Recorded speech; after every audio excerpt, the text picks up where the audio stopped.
Les autorités françaises ont ordonné une révision de mesures de sécurité du musée du Louvre après que des voleurs ont dérobé des bijoux inestimables lors d'un cambriolage en plein jour.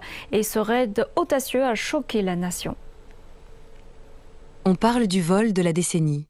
Un cambriolage audacieux au cœur de Paris, où des voleurs masqués se sont introduits dans le célèbre musée du Louvre et ont dérobé 8 pièces inestimables datant du XIXe siècle.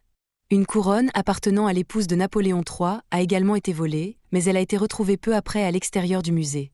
Soit c'est une commande par un collectionneur, auquel cas, si on identifie ce collectionneur et ce commanditaire, on retrouvera les bijoux en état. Soit, comme on peut le constater dans différentes occasions, c'est une commande par des gens qui n'ont repéré ces bijoux que en cause des pierres et des perles et des objets, des métaux rares dont ils étaient composés. Le ministre français de la Justice a confirmé qu'un gang de 4 voleurs très professionnels s'était introduit dans le bâtiment à l'aide d'une monte-charge. Ils ont brisé une fenêtre à l'aide d'outils électriques, puis s'en sont pris aux vitrines. Nous avons failli, puisqu'on est capable de mettre un monte-charge en pleine rue de Paris, faire monter des gens en quelques minutes pour récupérer des bijoux inestimables et donner une image déplorable de la France.